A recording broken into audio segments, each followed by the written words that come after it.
Ser insistente na oração com Deus. Ter um coração sem reservas, como o das crianças. Domingo, 19 de fevereiro de 2017. O repórter Canção Nova está começando. Na audiência geral desta semana, a simpatia e alegria de Francisco cativaram uma vez mais os participantes. A catequese do Papa foi cheia de quebras de protocolo, como sempre acontece com Francisco.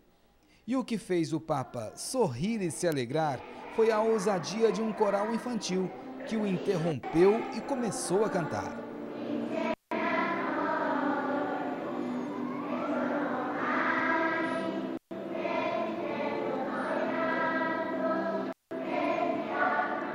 E aproveitando o momento, o pontífice não deixou de catequizar. Quando si vuole una cosa, si fa così. Così noi dobbiamo fare con la preghiera. Quando chiediamo qualcosa al Signore, insistere, insistere, insistere. È un bel esempio di preghiera. Grazie. Aproveitar bem todos os momentos. Isto faz hoje nossas coisas de Francisco. Você vai ver também no repórter Canção Nova de hoje. Como foi a primeira reunião do ano com os 9 cardeais que auxiliam o Papa Francisco. A segunda e última parte da série especial de reportagens sobre o mosquito Aedes aegypti. O governo federal libera o calendário de saques das contas inativas do FGTS, um projeto tradicional que desperta a musicalidade em crianças e adolescentes. E um bate-papo com um dos ícones da música católica no Brasil. Se segura aí, porque o nosso programa está só começando. E a Semana do Papa Francisco também foi marcada pelo primeiro encontro do C9 em 2017. O C9 é um grupo formado por 9 cardeais que ajuda o Santo Padre no governo da Igreja na reforma da Cúria Romana. Uma catequese bem musical e alegre. E para reforçar o convite à esperança, Francisco aproveitou a insistência de um coro de crianças em cantar, mesmo já tendo acabado o tempo. Com um sorriso, o Papa explicou que o cristão precisa ser assim na oração. Insistir, insistir sem parar. Na catequese sobre a esperança cristã, Francisco afirmou que ela é sólida e não decepciona. Isso porque no seu fundamento está o que existe de mais firme e seguro, o amor de Deus. É fácil dizer Deus te ama, mas nem sempre é fácil dizer a si mesmo Deus me ama. E esse é um bom exercício para se fazer, afirmou. E dobbiamo ripeterlo como preghiera. Dio me ama. Sono sicuro che Dio me ama. O Papa explicou que São Paulo Apóstolo pediu para se vangloriar, mas não no modelo humano de contar vantagem de si mesmo, de ser como um pavão. É justo, disse o Papa, se gloriar da abundância da graça de Deus em nossa vida. Ele ainda afirmou que esta experiência de reconhecer a graça de Deus nos ajuda a vivermos a paz, mesmo em momentos de tribulação. Siamo in pace con noi stessi, siamo in pace in famiglia. Padre Jonas tem 6 anos de sacerdócio e pela primeira vez esteve assim tão perto do Papa. Participar da catequese é ter a oportunidade de sentar ao colo de Jesus e ouvi-lo falar. Isso pela voz do nosso pastor, que é o Santo Padre. E conseguir renovar no nosso coração a nossa fé, né, que, segundo a própria catequese do Papa, tem que ser renovada a partir da esperança, né?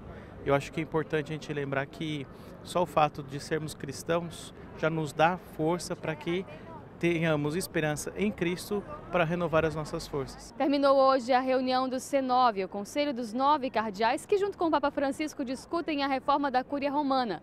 Eles estavam reunidos aqui no Vaticano desde segunda-feira para o primeiro encontro deste ano. Os cardeais conversaram sobre a organização de departamentos do Vaticano, entre eles o dedicado à evangelização dos povos, diálogo interreligioso e para as igrejas orientais. Durante a reunião, os colaboradores do Papa falaram ainda sobre o procedimento de escolha de novos bispos, a reforma da economia do Vaticano e alguns dos resultados da unificação da comunicação em vigor desde o início deste ano também estiveram na pauta de discussões. No domingo passado, o repórter Canção Nova exibiu a primeira parte do especial Aedes aegypti. Hoje nós vamos mostrar a segunda e última parte da nossa série de reportagens. E para começar, vamos falar da chikungunya. A doença parecida com a dengue tem sintomas mais intensos e, por se tratar de um vírus recente, a população fica bem mais vulnerável.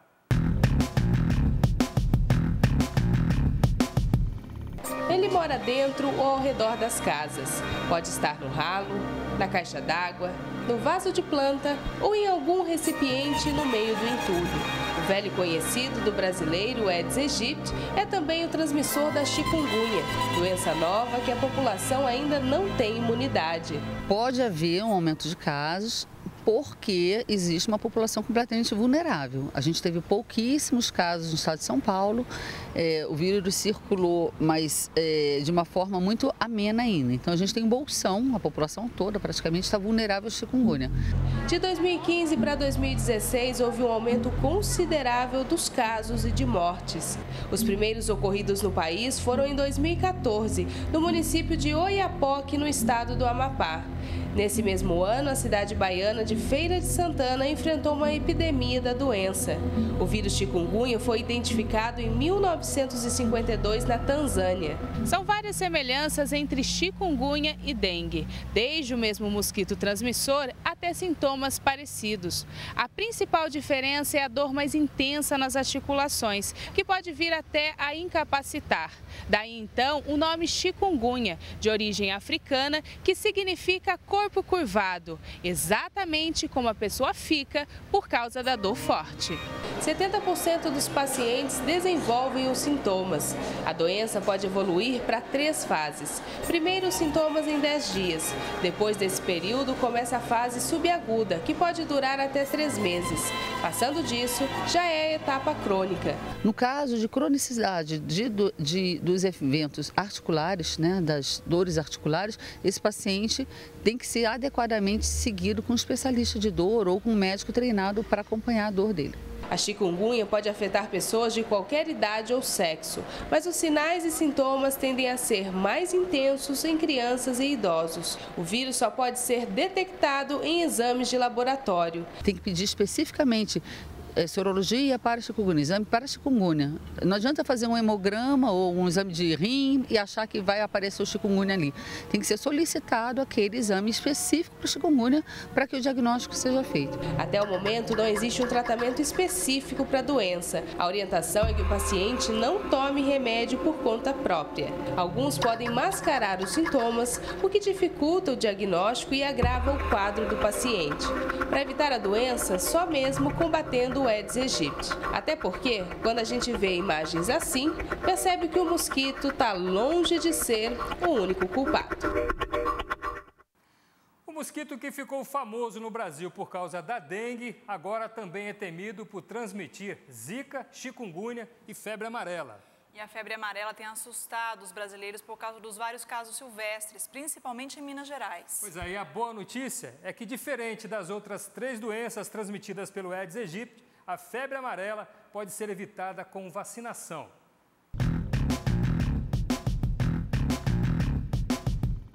O silêncio nas matas mineiras foi o primeiro alerta. Macacos estavam morrendo de febre amarela. Sem os macacos, os casos da doença só seriam descobertos quando a população adoecesse. Por razões variadas, sensibilidade das pessoas, meio ambiente que é mudado por alguma razão, a introdução de pessoas num ambiente silvestre, ocorrem os surtos. Então, de tempos em tempos, principalmente na época do verão, ocorrem os surtos por uma junção de fatores. Até ontem foram confirmados 221 casos no país, com 76 mortes. Segundo o Ministério da Saúde, Minas Gerais é o estado mais afetado, seguido pelo Espírito Santo. Com medo, a população lota os postos de saúde. Houve até aumento na produção de vacinas. Este ano nós já estamos prevendo uma produção em torno de 9 milhões de doses mês. Então, que daria em torno de 10 meses de produção, em torno de 90 milhões de doses. Embora disponíveis em todas as unidades de saúde o ano todo, a vacina é recomendada para quem mora ou vai para uma área de risco. Quem não mora ou não vai, não precisa tomar. Eu vim tomar vacina porque eu vou viajar no carnaval, aí eu resolvi tomar, 10 dias antes para poder dar o resultado certinho. Estou saindo de férias agora segunda-feira e vou viajar para Minas. Nas áreas de risco, a vacina faz parte do calendário de vacinação. Nessas regiões, a criancinha é vacinada com 9 meses, um reforço aos 4 anos. Os adultos são vacinados uma vez e pode ser feito um único reforço 10 anos após. A área de risco, segundo o Ministério da Saúde, é toda essa parte mais escura do mapa. Os locais em azul estão com recomendação temporária de imunização. Em cinza claro, as regiões onde não são obrigatórias. Como essa é uma vacina que tem o vírus vivo da febre amarela, pode oferecer riscos às pessoas com baixa imunidade, gestantes, idosos com 60 anos ou mais e bebês menores de 6 meses. Ela pode desenvolver a doença por conta da vacina. Ela é benéfica, mas ela também pode ser maléfica se ela for administrada em pessoas com imunidade baixa. A vacina desenvolvida na década de 1930 se tornou uma poderosa arma eficaz contra a doença erradicada das áreas urbanas há 75 anos. O vírus da febre amarela é de origem africana, possivelmente trazido com a chegada dos escravos. Todos os casos até o momento são de febre amarela silvestre. O ciclo de febre amarela silvestre acontece na mata. É aqui que o mosquito da espécie Haemococcus ou sabetes, ao picar um macaco infectado, adquire o vírus também. Aí, quando o homem entra na mata ou se aproxima, o mosquito pica esse homem e ele adquire o vírus também. Esse é o ciclo da febre amarela silvestre. O ciclo da febre amarela urbana começa quando esse homem que foi picado na mata volta para a cidade. Aí entra em cena o mosquito Aedes aegypti, que é um mosquito doméstico. Esse mosquito Aedes, ao picar esse homem que foi infectado na mata, começa a picar outras pessoas na cidade, transmitindo o vírus, se dando, portanto, o ciclo da febre amarela urbana. A febre amarela é uma doença infecciosa que pode levar à morte em uma semana. Os sintomas como febre, náuseas, fraqueza e dores de cabeça e no corpo aparecem de 3 a 6 dias após a picada do mosquito. Um percentual menor evolui para a segunda fase, que aí é a fase crítica, onde o amarelo vem da falência do fígado, né? O fígado entra em falência, falência renal, e pode culminar com a morte. Nos casos de cura, a pessoa que contraiu a doença adquire imunidade, ou seja, só é possível ter febre amarela uma vez na vida.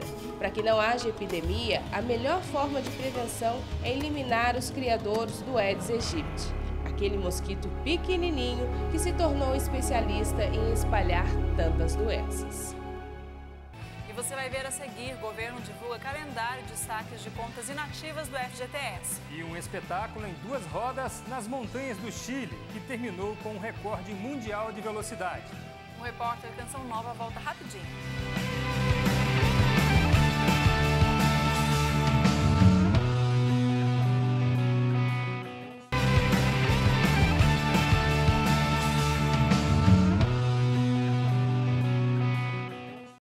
Se você costuma olhar as indicações dos rótulos dos produtos que você compra no supermercado? Olha, Liliane, sim, principalmente aqueles que contêm substâncias que não gosto ou não posso comer. A Agência Nacional de Vigilância Sanitária está exigindo mais mudanças na rotulagem dos alimentos. Agora o alvo são os produtos que contêm lactose. A reportagem é de Fernanda Ribeiro e Genilson Passetti. Hoje é possível saber se um produto contém ou não lactose. Logo, logo, os detalhes da quantidade também estarão estampados na embalagem. Os rótulos vão especificar, por exemplo, a porcentagem ideal de lactose para cada grama do produto ou simplesmente trazer a expressão baixo teor de lactose. Pacientes com intolerância à lactose conseguem tolerar uma certa quantidade de lactose. Então é muito importante que os alimentos contenham essa quantidade. A determinação entra em vigor daqui a 2 anos, prazo que indústria e fornecedor terão para adaptar os produtos e esgotar o estoque atual. De acordo com a Anvisa, a modificação vale só para produtos industrializados. Estabelecimentos que preparam e embalam alimentos no próprio local de venda não são obrigados a informar o conteúdo de lactose. A nova rotulagem, que vai fazer toda a diferença na vida de pessoas intolerantes, não funciona do mesmo jeito para alérgicos à lactose. Esse é um fator importante para a gente começar a entender melhor a grande diferença dessas duas reações do organismo. Intolerância é a deficiência genética que dificulta a ingestão do açúcar do leite causada por problemas na enzima lactase. 40% da população tem algum tipo de intolerância aos derivados do leite. Se ingeridos, provocam sérios desconfortos no corpo. Fernanda conhece bem os sintomas. Me faz mal, solta o intestino, me dá dor de cabeça. Já a alergia é uma reação à proteína do leite, um problema mais grave que afeta 5% das pessoas no Brasil, maioria crianças. Significa não comer nada de leite ou derivados. Então, quando a gente toma o leite, quando ele passa pelo intestino, o nosso organismo reconhece como estranho. Pode gerar reação na pele, então uma alergia na pele, uma alergia respiratória, asma, rinite, tosse, ou uma alergia gastrointestinal e, por fim, até a anafilaxia, que é uma reação muito grave de alergia. Intolerantes podem controlar o problema com alimentos certos, observando rótulos e ingredientes. Alérgicos necessitam de suplemento nutricional. Não pode ser o leite de vaca, vai introduzir o leite de cabra ou alguma fórmula que não tenha a proteína do leite. Não tem risco até os 3, 4, 5 anos ele deficiência de cálcio, alguma coisa assim, não. Soja é muito rico e outros alimentos que aí tem que sentar mesmo com o alergista e com o nutricionista para definir qual nutriente você está carente para poder substituir. Graças a Deus, agora pode ir no mercado mais tranquilo que vai estar lá tudo certo, graças à fiscalização. Ainda falando de saúde, um número no mínimo impressionante.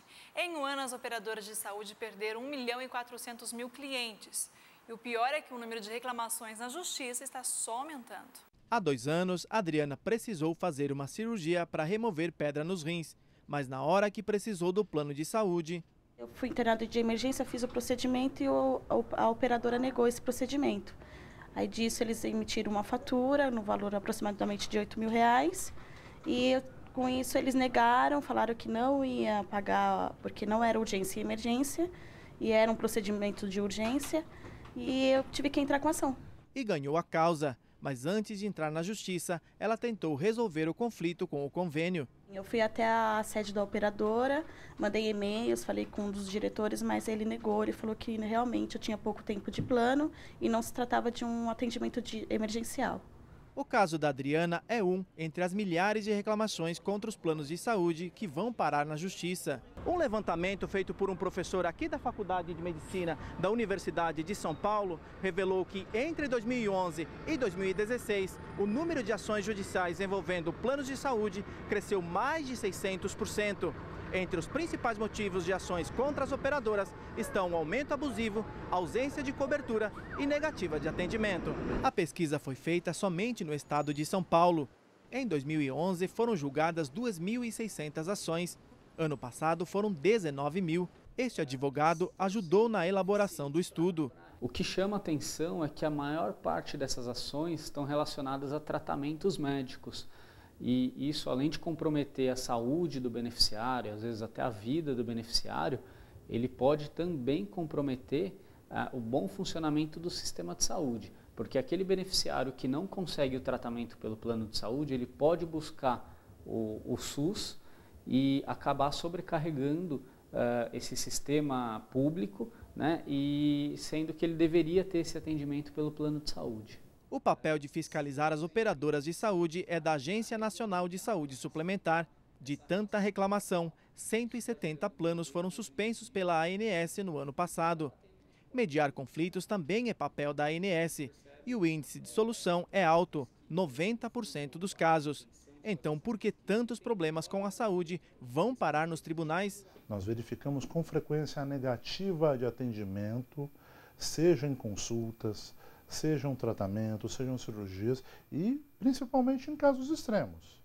Então, esse tipo de situação caracteriza um grande desrespeito da empresa de plano de saúde que foi contratada, a pessoa paga plano de saúde a vida inteira e não tem apoio na hora da necessidade. E isso é pouco regulamentado, pouco fiscalizado e o judiciário é que acaba absorvendo essa demanda e dando essa proteção ao consumidor. Por meio de nota, a Agência Nacional de Saúde Suplementar informou que vem adotando diversas medidas para melhorar a qualidade do serviço. Já a Associação Brasileira de Planos de Saúde disse que orienta as operadoras a cumprirem a legislação e as normas da ANSS e que orienta os beneficiários de planos de saúde a procurarem a operadora para a realização de um acordo. Agora, uma notícia para quem está na expectativa de receber uma graninha extra. O governo federal divulgou essa semana o cronograma de saques para quem tem contas inativas do FGTS. Mais de 34 bilhões de reais devem ser sacados até julho desse ano pelos brasileiros que têm conta inativa do FGTS. Tem direito ao saque quem pediu demissão ou foi demitido por justa causa até 31 de dezembro de 2015. Hoje, o governo federal anunciou o cronograma de saques. A partir do dia 10 de março, podem sacar o valor da conta inativa trabalhadores nascidos em janeiro e fevereiro. Para os nascidos em março, abril e maio, os saques serão em abril. Em maio, podem fazer os saques quem faz aniversário em junho, julho e agosto. Aniversariantes de setembro, outubro e novembro sacarão em junho. Já os nascidos em dezembro fazem os saques em julho. Quem perder a data estipulada pela Caixa tem até o dia 31 de julho para realizar o saque. Para esclarecer as dúvidas dos trabalhadores sobre o assunto, as agências da Caixa vão abrir 2 horas mais cedo até a próxima sexta-feira. E durante 4 sábados, quase 1.900 agências vão funcionar de 9 da manhã às 3 horas da tarde. É que mais de 30 milhões de trabalhadores têm conta inativa do FGTS. No início da tarde, o movimento nas agências já era grande. Mas esse não é o único lugar onde os valores podem ser conferidos. Também é possível verificar através do site da Caixa e pelo aplicativo para smartphones. Muita gente já sabe o que fazer com o dinheiro. Pagar alguma dívida que dê para pagar. Ficar devendo banco não dá, não. Melhor limpar o nome, então continuar com o nome limpinho para depois pensar em gastar. A destinação dada a esse dinheirinho extra deve ser muito bem pensada e vai depender de cada situação. Cuidado ao usar esse dinheiro e ele sumir. Como que é isso? Você está devendo uma dívida bem maior e você vai colocar esse dinheiro no cheque especial ou no rotativo do cartão de crédito e não vai resolver a situação. Então é preferível você usar esse dinheiro onde resolva realmente a situação. Agora, se realmente você quer melhorar a sua aposentadoria, você quer ter um dinheiro lá na frente melhor, você põe ele para render, existe o Tesouro Direto que paga uma taxa muito melhor, até a própria poupança paga uma taxa melhor do que o FGTS. Na casa de Joaquim vai ser possível quitar as dívidas e ainda aproveitar o dinheiro para o lazer. O meu dinheiro vai ser para pagar algumas dívidas, mas para minha sorte, a minha mulher também tem, né, uma conta inativa. E aí ela já falou que nós vamos tentar fazer uma viagem com o dinheiro dela. A Comissão Especial da Câmara dos Deputados aprovou 62 requerimentos de convites a pessoas ou instituições para debater a proposta da reforma previdenciária. O governo argumenta que a Previdência acumula um déficit de 151 bilhões de reais. Dona Maria, 66 anos, aposentada e continua trabalhando. Porque o salário é pouco. Então não dá, tem que trabalhar para poder ajudar. Se não ganhar mais, as contas não fecham. A Previdência Social também está assim. Ano passado, o gasto do INSS com benefícios foi de 515 bilhões de reais e a receita 364 bilhões, um rombo de 151 bilhões. E para este ano, está estimado em 181 bilhões de reais. Queda na arrecadação tem a ver com essa fila aí. Com 12 milhões de brasileiros sem trabalho, a contribuição caiu 6,4% em relação a 2015. Mas a folha de pagamento não é a única fonte de receita da Previdência. Tudo que é arrecadado a título de PIS, COFINS, CSLL, que é sobre o faturamento líquido das empresas, PIS, PASEP, essas receitas, todas vão para o Ministério da Seguridade. O governo tem pressa em aprovar a tão falada reforma da Previdência. Se aprovada, a idade mínima para se aposentar será de 65 anos, tanto para o homem quanto para a mulher. O tempo mínimo de contribuição passa de 15 para 25 anos. Hoje, o tempo de contribuição é de 30 anos para as mulheres e 35 para os homens. E não há uma idade mínima para se aposentar. Um dos principais nós apresentados pela Previdência é o envelhecimento da população. Hoje, uma em cada 10 pessoas tem mais de 60 anos. Mas, de acordo com cálculos do IBGE, em 2060, uma em cada 3 pessoas será idosa. Ou seja, se continuar nesse ritmo, a Previdência vai ter cada vez menos jovens contribuindo e mais aposentados para pagar. A arrecadação tem a ver com auditores fiscais da Receita Federal. A associação deles concorda que o envelhecimento é um problema para o INSS e isso precisa ser repensado. Mas a entidade não concorda com o argumento do governo de que a reforma é necessária para cobrir o rombo da Previdência. Mesmo agora em 2015, 2014, 2015, que houve um grande desemprego, um problema sério na economia, ainda assim houve superávit. Em 2015 houve um superávit de 11 bilhões. No sistema da Previdência, costuma-se dizer que os jovens precisam trabalhar para sustentar os idosos, mas estima-se que mais de 3 milhões de aposentados ainda estão trabalhando, como a dona Maria, do início da reportagem. E contribui com o INSS. Até quando? Só Deus sabe. O preço do dólar está em queda e isso tem influenciado na diminuição dos preços de alguns alimentos aqui no Brasil. Apesar da redução não ser imediata, já dá para sentir a diferença no bolso. Depois de mais de 1 ano e meio em trajetória de alta, o dólar vem caindo aos poucos e fechou o pregão desta quarta-feira abaixo de R$ 3,10. Isso tem refletido no preço de um item quase obrigatório no prato dos brasileiros, o feijão, que no ano passado subiu muito. O limão também está mais barato. Baixou, com certeza. Realmente o feijão, açúcar tem baixado. Aqui eu sempre encontro sabão em pó e alguns detergentes com um bom preço também.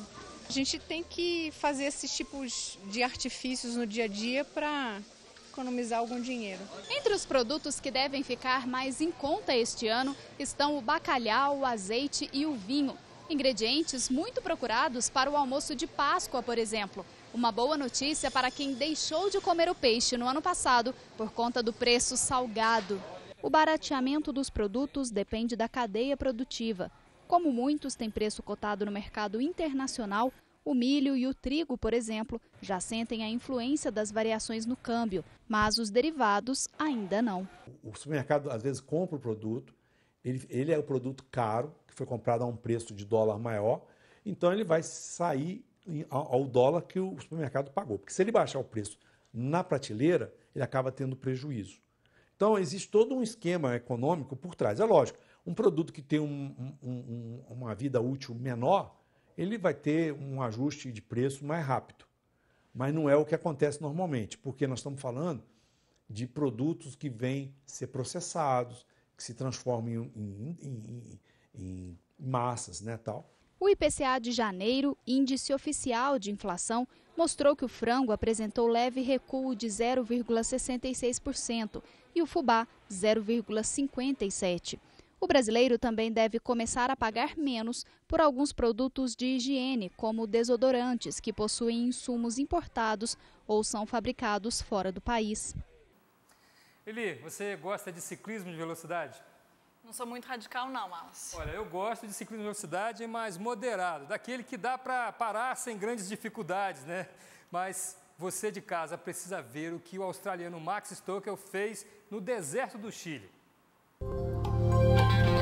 Deserto de Atacama, sol de meio-dia. Na dupla que sobe a montanha de Cascalho, um homem que vai entrar para a história do ciclismo. Objetivo: quebrar o recorde mundial de velocidade numa mountain bike. É fácil chegar a 100, 120 por hora. Isso já não é grande coisa. Difícil mesmo é chegar a 160 km por hora. Fala sério, rapaz. Tudo bem que para encarar esse desafio aí, é preciso uma roupa especial, vermelhona assim, tipo The Flash, né? Max, pensa bem, é alto pra caramba, dá pra desistir, rapaz.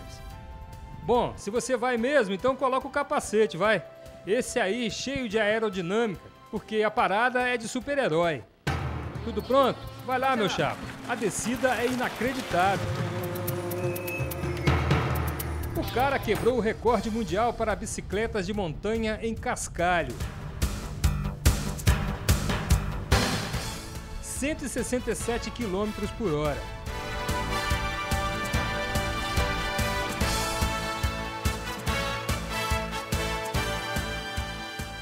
foi um esforço enorme, mas foi muito divertido. Agora tudo que quero é ver minha família.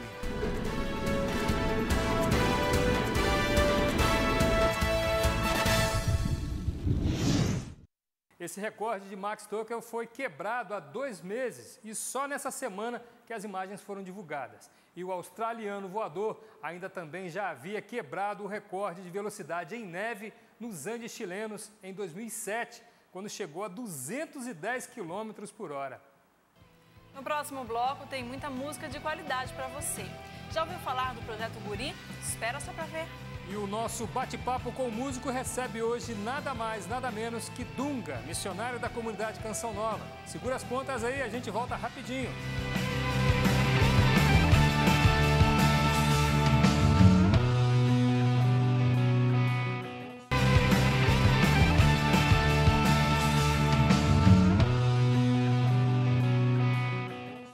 Sabia que a audição é o primeiro sentido que se forma na gestação?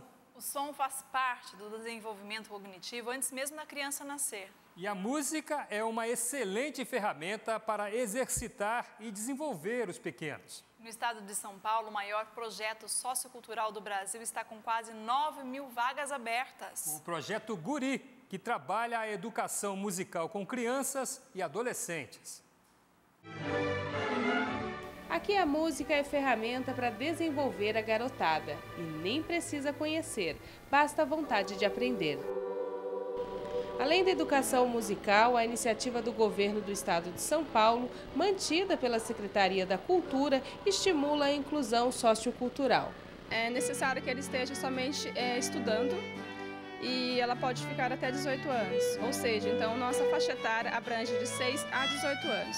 O projeto Guri está com as inscrições abertas até o dia 24 desse mês. São mais de 8.600 vagas em todo o estado paulista. Há cursos de instrumentos musicais, canto coral e iniciação musical. Precisa trazer os xerox do comprovante da declaração de matrícula escolar, o RG do responsável, o RG da criança ou certidão de nascimento. Ao longo dos 21 anos de existência, mais de 600.000 crianças e adolescentes já passaram pelo projeto. A música que transforma a vida também abre as portas para o futuro. O músico, hoje professor, já foi aluno do Projeto Guri. E eu resolvi entrar no Projeto Guri porque eu fundei uma banda de rock.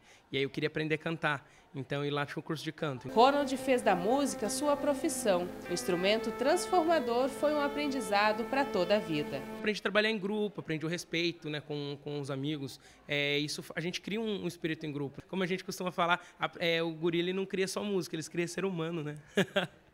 Uma oportunidade para crianças e jovens trilharem novos caminhos. É nítido, quando a criança entra no projeto, passa alguns meses, a gente já vê a transformação nela. Os próprios professores, os pais procuram a gente para agradecer o bem que faz na criança.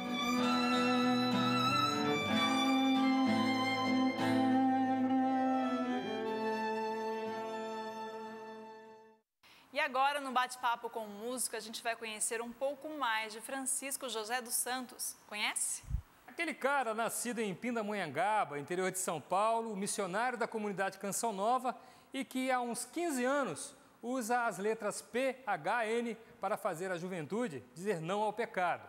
Isso mesmo, Dunga, o nosso convidado de hoje no Bate-Papo com o Músico. Deus vê o coração.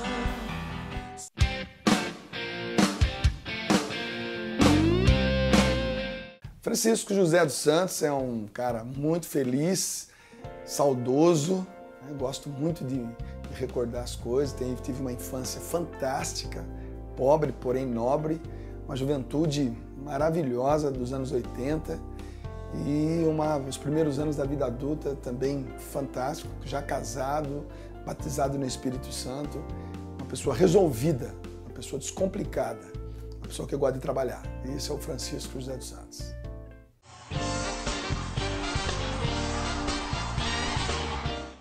PHN nasceu de uma experiência maravilhosa, apresentando um programa chamado Resgate Já. Todas as quartas-feiras, durante 6 anos, eu estive em lugares como presídio de segurança máxima, cadeias públicas, casas de apoio ao portador do vírus HIV em fase terminal, FEBEM, Carandiru, em todos esses lugares eu pude ver jovens pagando um alto preço por um pecado cometido. Depois de um tempo, Deus colocou no meu coração, ensina essa juventude a dizer não ao pecado, para que ela não precise pagar no próprio corpo aquilo que já está pago no meu. E foi pago um alto preço na cruz. Nasceu então, pela convivência com o AA, o NA, que vivem o Só Por Hoje, nasceu o PHN, Por Hoje Não, por hoje eu não vou pecar. Uma maneira diferente, uma espiritualidade da luta, uma espiritualidade da garra, uma espiritualidade que entende que o dia de ontem não existe mais, o dia de amanhã não está pronto ainda, só de fato temos um dia. E esse dia se chama hoje, e por hoje eu não vou pecar.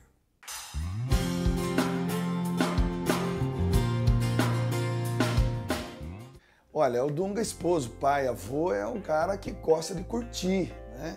Eu amo a minha esposa, casada há quase 30 anos, foi minha primeira namorada, meu primeiro beijo, terminamos, depois voltamos em outra fase da nossa vida e sou um cara apaixonado, né, pela minha esposa. Consequentemente, apaixonado pelos filhos, né, que vejo crescer, que vejo realizar seus sonhos, que luto como pai, como provedor da casa, chefe da família, para ajudá-los no máximo que eu puder. Não vou medir nunca esforços para ajudá-los. E agora na fase de avô com a netinha de 1 ano e 8 meses, a Tereza, que veio assim trazer um sabor novo na minha vida, né? Saber que é filha do meu filho, né? E outros netos, se Deus quiser, virão, que vão cada vez mais me colocar ainda em fases ainda melhores da minha vida.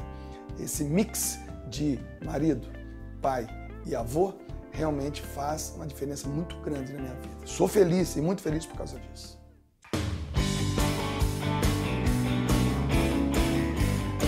A responsabilidade de estar diante do maior movimento de jovens do Brasil e um dos maiores do mundo cai em mim como uma consequência natural de anos de trabalho, de renúncia, de aplicação e de, principalmente, confiança que a obra é de Deus. E se é de Deus, não tem quem possa estar contra tudo isso.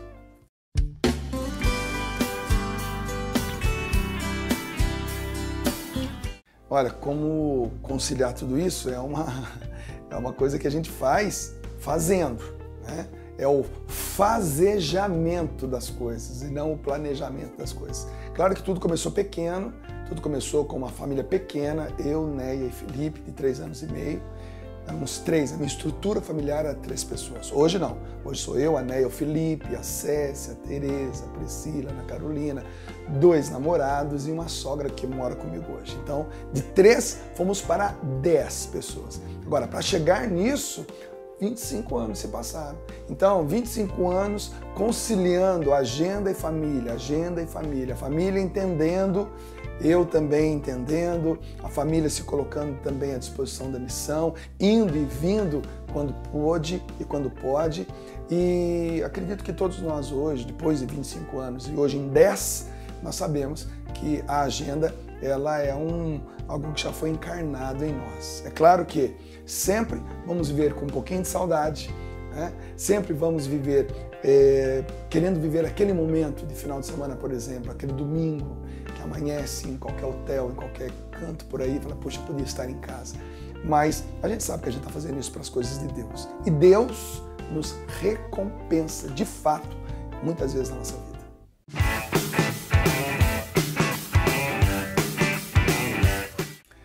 O CD A Festa Começou, ele é o 14º, né, CD gravado aqui pela gravadora Canção Nova. Ele é lançado justamente no ano da misericórdia, o ano que o Papa Francisco nos convida a nos aproximar, a ir ao encontro das pessoas. E o maior exemplo de misericórdia que nós podemos ver na Bíblia, ou pelo menos aquele mais famoso, é justamente o filho pródigo, o filho gastador, né, que pegou tudo, foi, mas voltou. E quando ele voltou, o pai fez a ele uma grande festa. Então, essa festa é retratada no CD A Festa Começou. Todas as canções vão nos arremeter para essa realidade de que nós devemos fazer festa para quem volta e nós não podemos deixar de voltar, porque quando a gente volta tem uma festa para nos esperar. A música tema chama-se justamente A Festa. E é a primeira vez que eu vejo uma música falando do filho pródigo para cima. Então esse CD ele veio, graças a Deus, está vendendo muito. E onde eu estou, onde eu vou, desde julho até hoje, quando a gente canta a festa, o clima daquele ambiente ele muda.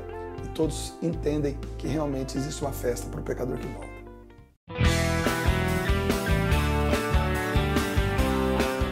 Bom, na minha carreira de cantor católico, eu sempre dividi muito bem isso, né? Eu não sou um artista, apesar de mexer com arte. A arte de cantar, de dançar, de interpretar. Mas eu sou um grande missionário da música católica. Eu continuo fazendo coisas muito grandes e continuo fazendo coisas muito pequenas. Continuo cantando para 200 mil pessoas, 100 mil pessoas, 70 mil pessoas, mas ainda canto em quermesse, né? Aquela barraquinha, com aquele som que você fala, alô, aí sai quem é no PA. Então, tanto as coisas muito grandes são meus projetos. Eu quero fazer coisas grandes. Quero realmente ir cada vez mais longe e fazer coisas ainda muito maiores. Já está na mesa um DVD acústico que nós vamos gravar no estúdio e vamos fazer a captação da imagem toda nos Estados Unidos, aqueles celeiros americanos. Então é um plano, é um projeto, quem sabe para o ano que vem. Mas ao mesmo tempo é plano meu também, continuar cantando em quermesse, do lado da igreja, naquele palquinho pequeno, entre as barraquinhas de pastel, de pão com linguiça, essas coisas. Isso também é projeto meu. O meu projeto é fazer coisas muito grandes, sem jamais deixar de fazer as coisas também muito pequenas. Porque esse mix faz a gente ser realmente um ministro da música e não apenas um cantor católico. Não se espantem com o som que esse violão produz. Com vocês, a música que mudou a minha vida, Restauração. Deus vê o coração, sonda com compaixão e sabe o tamanho da sua dor. Ele não pode pôr limites do seu amor, pois sabe até onde vai todo pecador. Lágrimas são suor de almas que lutam só. Só Deus pode entender que lhe causa dor. Pensa no seu Senhor, recorra ao seu amor e creia, Ele é fiel, justo é o seu amor. E a gente queria aproveitar essa entrevista do Dunga para convidar você a vir participar do acampamento para músicos, que acontece nos dias 10, 11 e 12 de março, aqui na Canção Nova, em Cachoeira Paulista. Imperdível, gente. E no próximo fim de semana tem acampamento de carnaval também. Se programe aí e venha participar com a gente. O Repórter Canção Nova termina aqui, a gente volta no próximo domingo. Uma semana abençoada a todos e até domingo que vem, se Deus quiser. Deus vê o coração, sonda com compaixão e sabe o tamanho da sua dor. Ele não pode pôr limites do seu amor, pois sabe até onde vai todo pecador. Lágrimas são suor de almas que lutam só. Só Deus pode entender que lhe causa dor.